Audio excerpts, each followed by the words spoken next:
presentation. The stage is yours. Thank you, guys. Just one thing to mention.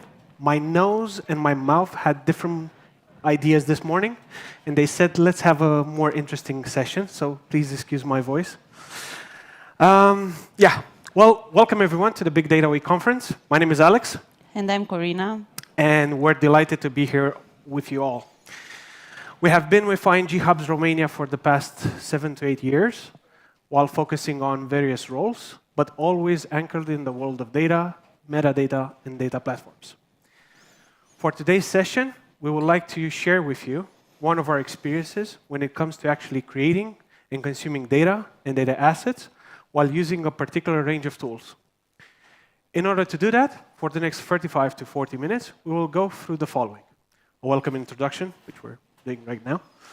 A content session in which both me and Corina will share concepts, ideas, things to settle the elements better in your minds. Afterwards, we will have a demo session that my colleague Corina will perform. And at the end, we will reconvene for some closing remarks, final ideas, and of course, to address some questions, some curiosities, some concerns that you might have. Our goal for each and every one of you today is to walk away, not right now, with a more comprehensive understanding on how to leverage these tools and hopefully to inspire you to continuously improve and enhance your data efforts and operations. So, without further ado, let's get started. Yeah, it's a white canvas, I know that. I would like to start off with an imaginary exercise. Picture, if you will, the steps of creating a skyscraper. Don't worry if you can't visualize it. We have a picture, and yes, it is AI generated. As you can see, it is a very complex process. It requires careful planning, precise execution, and rigorous quality controls. As any good project of such magnitude, you need an architect, you need a construction team, you need inspectors, and project managers. But what happens if all of these people work in silos? Doesn't it sound a little bit familiar? We have seen this pattern also taking place in the world of data engineering and data platforms. We have raw data scattered everywhere, numerous blueprints and schemas that you need to take into account, processing engines that need to do the heavy lifting, data quality that should be applied at each step, basically a whole bunch of people and tools that need to work seamlessly as to not hinder your ability to either consume or produce data. So we try to inspire out of this use case to try to identify that thing that helps us in addressing and facilitating the fulfillment of the previously mentioned roles. Architect, inspector, construction team, and project managers. Do you happen to know what this is? No? Okay. This is the official logo of DBT from DBT Labs.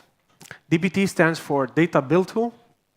It is mostly a command line tool that enables engineers and analysts in transforming data in a much more effective way. But for us, DBT is not just a command line tool. It is the thing that we have identified that helps us address those previously identified roles. DBT can act in the product lifecycle as an architect. Well, how? By defining different data models and schemas and keeping control of them. It can also act as the construction team. Why? Because it's able to execute and transform raw data into structured format based on the previously defined schemas and models. But here is a more subcontracting situation. Why?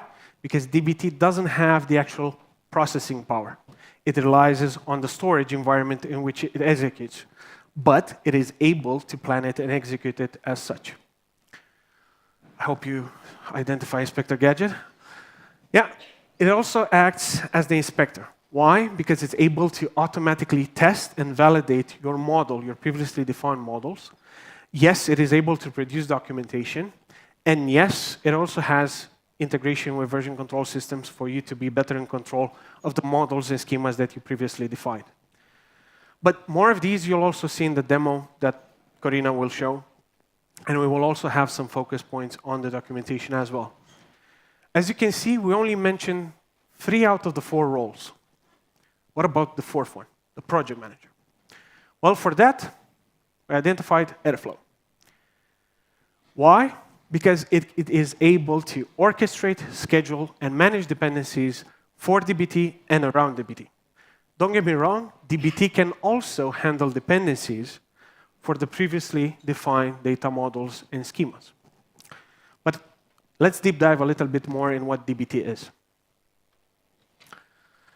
So DBT is primarily a transformation tool that operates and executes within your storage environment or your cloud warehouse environment. It is SQL-based, so meaning that all of the transformations rely on SQL, thus making it more appealing for our engineers and analysts.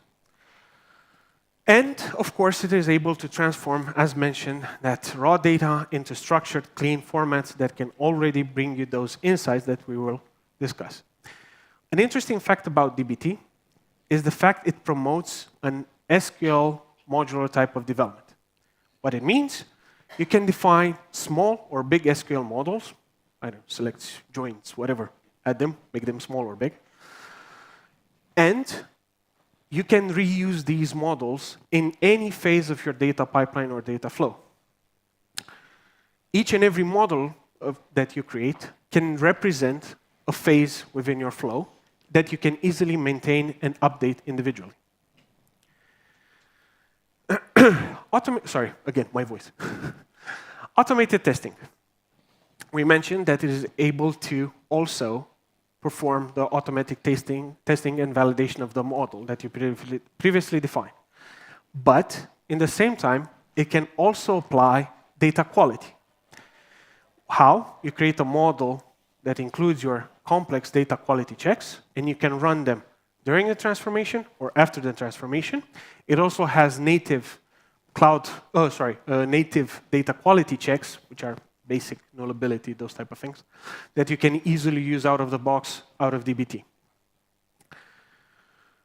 Yes, DBT has version control integration with tools like Git. So for example, you're able to upload those SQL models that you previously defined, to upload them into a repository, thus enabling more of a collaborative model, meaning that you're able to track changes, you can reuse them, you can put other engineers or analysts next to the project and better define your SQL model.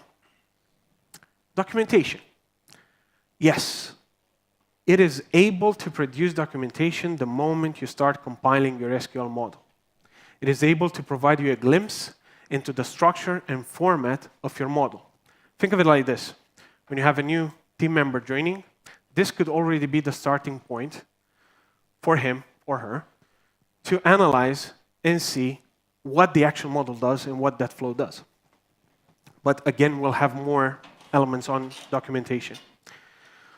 While DBT is primarily a transformation tool, it is also integratable with the most known CI/CD tools, and that's why we also chose Airflow, because we're able to orchestrate and handle the dependencies, again, for DBT and around DBT.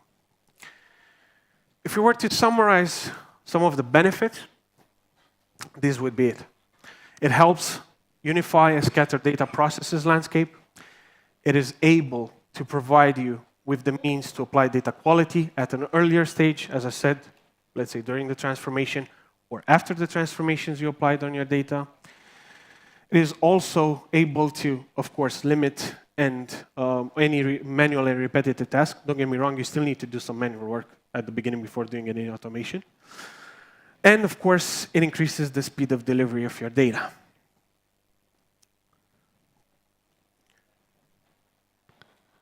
Yeah, but let's do a small recap. We understood the use case. We understood the roles, the people that we need, the tools. But from where do we get the value?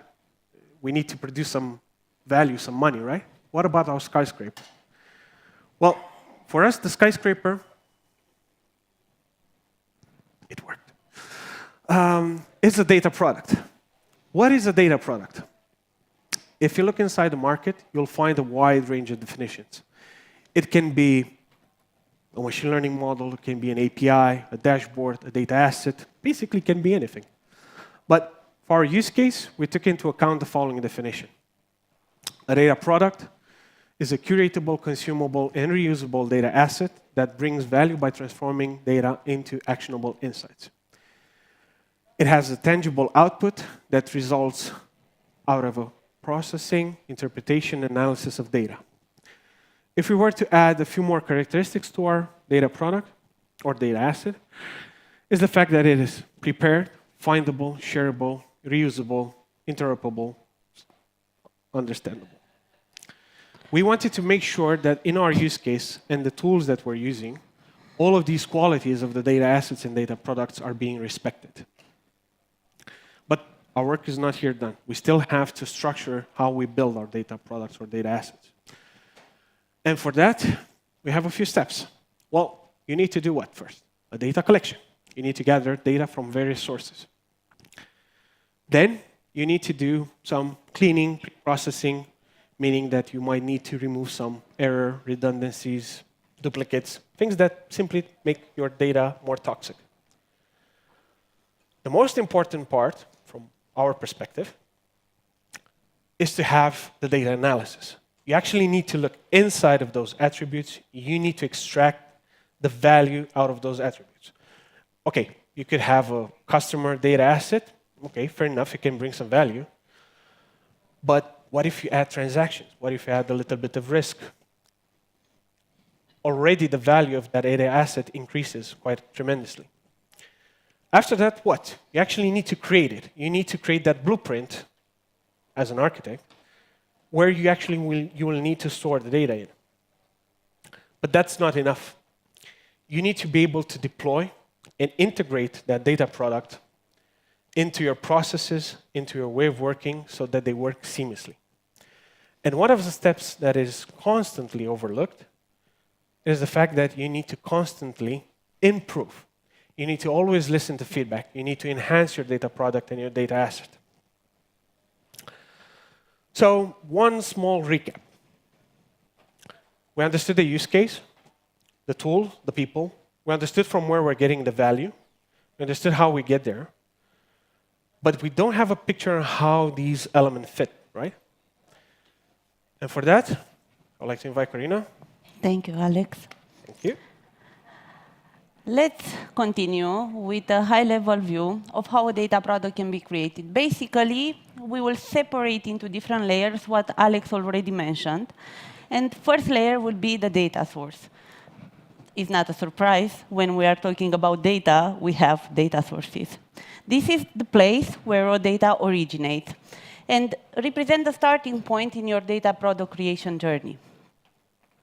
After this layer, we could have the data layer, which will act as an intermediary between the data source and the data product creation, but this will only come into play when we will have different storage technologies in the data source and the target data layer, actually the place where our products or assets will be stored. And you may ask why, but the answer will pop up in the following minutes.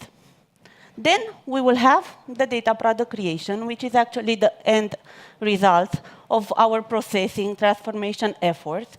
And at these steps, relevant information will be extracted from the data source or the data layer, depending on the technology, like I said, by extracting it and shaping it into actionable insights, filtering, transforming, applying the proper calculation, also running the needed tests and data quality checks in order to validate our data and ensure correctness. Once everything is executed, we will have the target data layer, that place where our assets or products will be stored, ready to be consumed by our consumers, which can be end users or applications. And now that we have this overview, let's deep dive a little bit and see which technologies can actually be used on all the layers mentioned. As data source, we can basically have everything. Relational or non-relational databases, files, S3, Oracle, Postgres, Snowflake, so almost everything. But depending on the technology we will have here in the data source, we may have or not the need to add that intermediate layer. Because DBT does not offer direct integration with all technologies. So we may have or not the need. You see that I've marked that as optional. This layer will become for sure mandatory if we will have a use case in which we will need to aggregate data from multiple technologies in the same project, as DBT only allows us to have same technology in source and target in one project. Then DBT comes into play. As Alex already mentioned, DBT works with models. Those models are created following the mapping specification and the metadata catalog, and will contain the entire logic needed to extract, filter, and apply calculation, transform our data in order to obtain the expected result. Also, DBT will offer us the capability to introduce testing during the transformation or after our product will be stored in order to have the validation needed, and offer us the documentation and lineage, which will add more value. Also, Alex mentioned about documentation and lineage. You'll see it also next. It is really important, as not all the technologies in the market offer this in an automated manner. Then we have the target data layer. Here we could have any technology DBT directly integrates with, like Oracle, Postgres, Snowflake, BigQuery. Also, the list is long, and also this list will differ depending on what DBT offering you will have. If you have DBT Core, it will integrate with some technologies. If you'll use a cloud offering, again, depending on the cloud you'll use, those technologies can be different. And here you can see multiple data products. Those data products can be consumed as they are, but they can also represent the starting point of a new data product creation, as DBT can directly reference a product, multiple products, or subset of those products in order to extend even more a use case, depending on the data contract each company has. And at the end, our consumers can benefit of one of the products or multiple or subsets, depending, again, on their needs.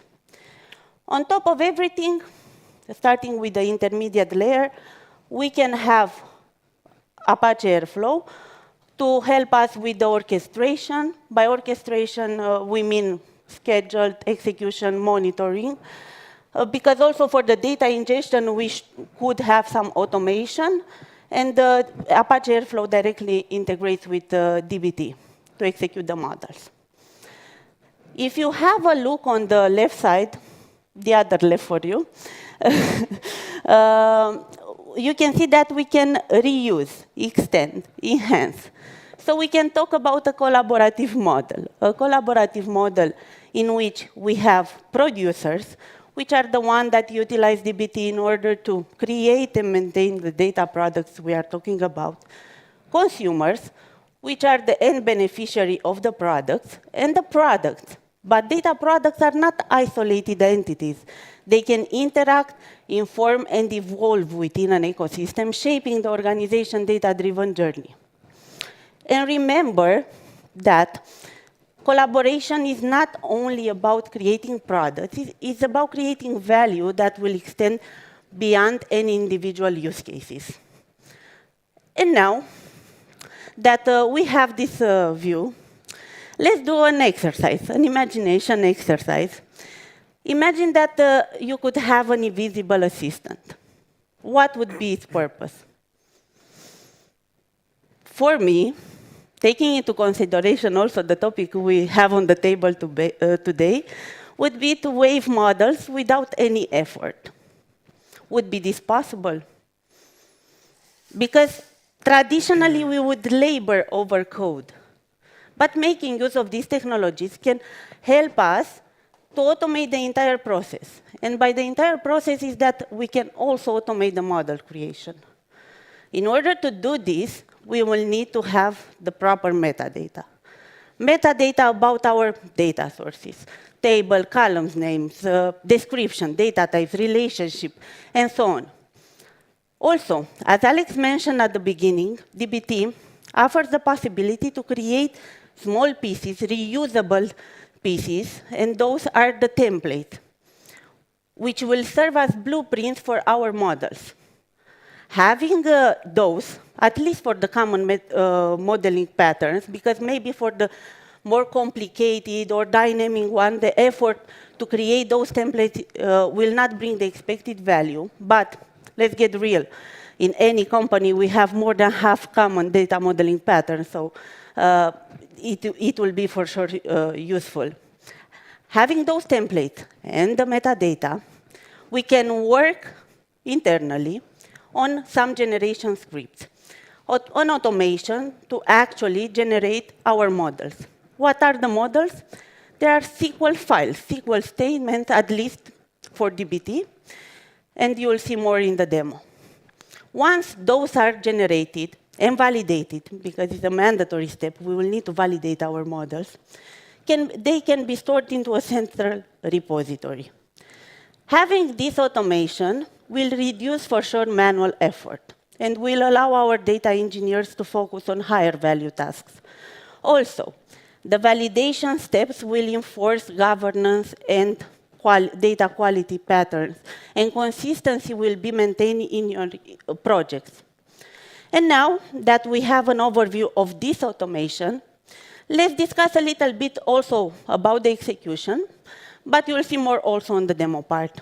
On the execution, first step for sure will be to download the files, our models, the SQL files from the repository. And first step in the execution will be initialization, but this is mandatory only for the first execution.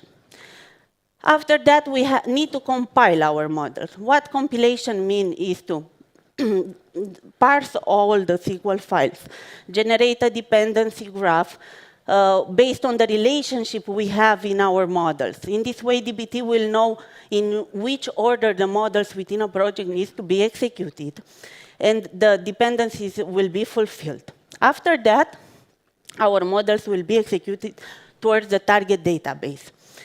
And our assets and products will be generated. Also, along the transformations or after our products will be stored, DBT encourages us to add the test and validation we already mentioned in order to validate our data against expected results. And materialization refers in which way DBT will store and maintain our products. Common materialization strategies is table, views, incremental, and seeds. And sorry, I pushed the wrong button. And at the end of everything, we will have our assets in the target data layer. Taking into consideration the last 3 slides, I would conclude with the fact that creating a product is like a dance between data, code, and models. And automation streamlines this dance, making it efficient and reliable. Next time you will create a product or an asset, remember, automate, iterate, and materialize. And now I think we are good to the task, and we can step into the demo. For today's demo, in order to remain fully compliant, we decided to use a local installation of DBT Core and Apache Airflow. We embedded a risk calculation in the exercise for our customers based on their transactions. We are using Postgres as a database. We only have 2 tables as a data source in order to keep it simple, really easy to be understood by everyone. And I will need to stay here as it is a recorded demo, and maybe I will need to pause it from time to time. At the beginning, we need to start the recording, so this will be the first step. Here I'm on the database, on the Postgres database. I run a description on both tables, customers and transactions, in order to see the columns, data types, constraints, and so on. Also, I will try to see if our risk assessment is present on our database. It should not, because we didn't execute it yet, the models. You can see that nothing is present. I will also run a count on each of the tables. It will be easy to validate the model execution results. So we have those number of rows for both customer and transaction. And now let's have a look on the model. As we stated, this is SQL. You can see that we are running some calculation in order to see the total number of transactions, the total amount spent, average transaction value, highest transaction value. These are based on some intermediate model, transaction model and customer model. And here you can see how the risk is actually calculated. And this calculation is based on the customer model. Now, let's run it first manually. From the command line, I would say that I'm a developer, and this is how I'm testing my models. Now I've executed from the command line running the dbt run command. You can see that all the models in my project were executed. We have 5 models to data test, and those 2 sources I've already mentioned. And now let's see if now I have the risk assessment I've mentioned earlier present. And how many rows? Because I must have the same number of rows as in customer table in order to have a valid result. And this is the case. Let's also have a look on how the data is looking into the table, because we don't have any sensitive data. You will see all the columns and the values, the calculation shown in the model. And this is what we have: total amount spent, average transaction value, highest transaction value, and so on. Now, let's talk a little bit about Apache Airflow, because we discussed that we have an orchestration. And we have prepared something also here. Apache Airflow works with DAGs. DAG stands from Directed Acyclic Graph, and we have created one in order to simulate also the intermediate model that we may need or not, depending on the technologies. We also embedded in this exercise loading some data from a CSV file into the transaction table. First, we have also create table if not exists in order to make it portable if we need to move on a different source. Then we have those 2 intermediate models I've mentioned, the risk calculation, the data quality test, loading the results of the test, and this is pretty much it. But let's have a look also on how the DAG file is looking. It's written in Python.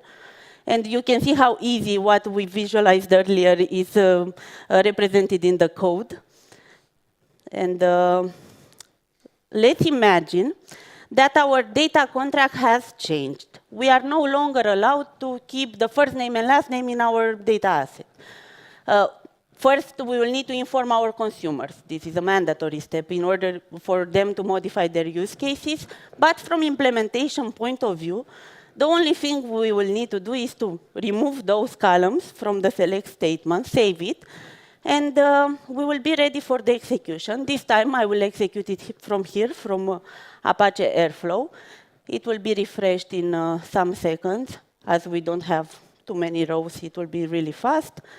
Loading transaction data and the intermediate test already is ended, and now the risk is calculated. Let's have a look in the log. You can see that we decided to make a sequential run for the models. So in order to make it visible, the dependency graph I've mentioned. And now let's go back on the database to see the results. You can see that we have more rows in the transactions. And now, after this execution, we no longer have first name and last name into our view, because we decided to choose view as materialization method for this exercise. And now, Let's have a look also on the documentation part, because both me and Alex discussed about it. We are using dbt core. In dbt core, documentation must be generated using this command. And after that, serve it on a particular port. This is what it's doing right now. And once this is executed, we will see the documentation in this web portal. In the left side, you can see the sources, those two sources, details about the schema, database. Also, the columns in the sources, data types, which model is referencing a particular table, and the code behind that model. And let's go also on our project, see the models. Again, the risk assessment. We can see all the columns, the data types, and the dependency graph.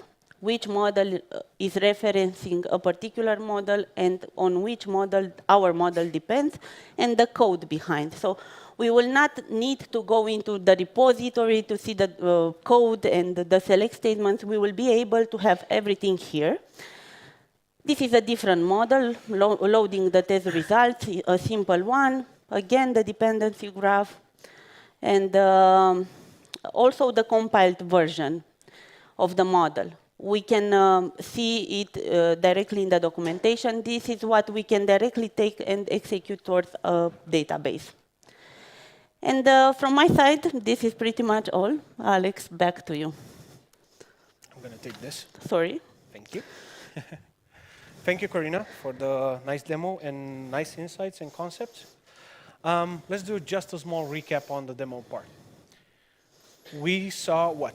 We saw how we create the SQL models. OK, they were created already, but you saw them over there. They're reusable. If you have proper metadata, you will be able to generate those SQLs up front without too much hassle. You saw how we orchestrated the dependencies for the model and around the models. We even had those steps to load the data intermediately via CSV file into Postgres. And we also had a very small data quality check there, but yeah, it wasn't directly mentioned. But we did apply a data quality check to validate if we had some null values in the credit risk score. We're almost at the end of our presentation, but we still have a few points to go through. In our line of work, the regulators have very strict demands, especially when it comes to data governance and data management. So that's why we wanted to look also on how these tools can provide lineage and the documentation part. The documentation, sorry for repeating ourselves, but it is quite important for us. It is, as you saw, web-based. It is easily accessible, and you can query information without having to go into 5, 6 PPTs, Excels, whatever you need to understand what the data is. And yes, if you're using the more advanced paid version of DBT, it will be always up to date. So this is quite important for us. But with the documentation also comes lineage. Lineage that is also seen in the same web portal that you had the documentation. Unfortunately, again, you need a different version of DBT. It is able to provide you insights, graphs, visuals into how these models relate at different levels. You can see them from the dependencies between each model. You can see them from source to consumption, depending on your viewpoint. And, of course, it is automatically updated the moment you compile and you keep your transformations in sync. This is just a very high-level glimpse of how that lineage looks like. Depending on your organization and your requirements, the lineage might need to be enhanced with a metadata catalog or with a metadata scrapper. Both DBT and Airflow offer API capabilities, thus you would be able to consume that metadata and to fill in more of those gaps when it comes to the regulations that you need to achieve. But more information you can see also on the DBT page. It has extensive explanations about data lineage. Now, if we were to sum up everything we discussed till now in one single slide, this would be it. We identify the main elements, the tools, the roles that we need, Always to the core of our exercise, we wanted to have proper data integration. We wanted to provide better user experience. We wanted to have faster time to market. And we wanted to also ensure collaboration. Of course, efficiency and scalability is very important for us as well. Keep in mind, dbt and Airflow are cloud agnostic, so we're also leveraging portability to increase scalability. Now we're truly at the end of our presentation, and I would like to close it off with a quote from Arnold Palmer, who is a famous golfer from the late 50s in the United States. The road to success is always under construction. Similar to building a skyscraper, similar to building your homes, your flats, your data product or data assets, your work is never done. You can repurpose it, you can add new walls, you can add new tables, new columns. You need to constantly evolve. Our goal for each and every one of you today was to give you a glimpse on how to leverage these tools and hopefully to inspire you to make those data products or data assets reach towering achievements, because we're talking about skyscrapers, right? So thank you all for your attention. Please follow us on our social platforms. And now a Q&A session. And a first round of applause for Alex and Corina. Thank you for the great demo. Really like the quote at the end. Let's see if anyone in the audience has... There we go. We have someone there. Hello. Hello. You mentioned in the slides that dbt is a nice tool for making or to run, let's say, database procedures. Let's say that we have models. I'm curious if here we can also manage the data access. I saw that, for example, in Postgres we have tables, and we create also tables after we made some, let's say, processing. But also we can here also add, let's say, the permissions for some users to access our data, or we need to use other tools. And what I have in my mind is that, let's say I have a platform in Google, in GCP, and I want to use Bigtable or other tools like this. Thank you. Yeah, okay. Me? Okay, so I will split the answer into two. Yes, you do have some controls, some identity access controls that you can apply directly at the dbt level. So you have, for example, dbt projects YAML and profiles YAML, in which the moment you define a connection for your project, within your project for those databases or tables, you give, of course, a user or whatever, or for example, if you have Snowflake or BigQuery, you need to give your account. So you can, let's say, make sure that you're using a particular user that is only entitled to be used during the transformations. Now, in terms of access to the data after it has applied the transformations, yes, you would rely on, let's say, cloud-native tools, so functionality is not tool specifically. So for BigQuery, from what I recall and investigated, BigQuery does have some very granular identity access management that can be applied in big tables, Bigtable Omnis, BigQuery, etc. So yes, I would recommend to leverage those ones when you actually need to access the data, particularly for the consumption needs. If that's okay? Okay. Any more questions? Yeah. Hello, thank you for the presentation. I have a question. Did you try the Python version of dbt? No, we didn't play it with the Python version because at least in our, the knowledge between our data engineers is more on the SQL, and we don't have too much experience. I have some, but we didn't implement it. Okay, thank you. Thank you. Maybe we have time for another short one. Thank you. Thank you. First of all, really nice presentation. Thank you. I just wanted to ask you if you made any experiments with zero ETL and data virtualization, going to what Corina mentioned about when you don't have the same target data source, and you need to harmonize the data. Okay, so good question. Yeah, we also saw some overlap over there indeed. But when you look at, I would take mostly data virtualization. When you look at data virtualization, is not suitable for all where you actually need some performance. Most of the tools on the market rely on what? Caching. Yeah.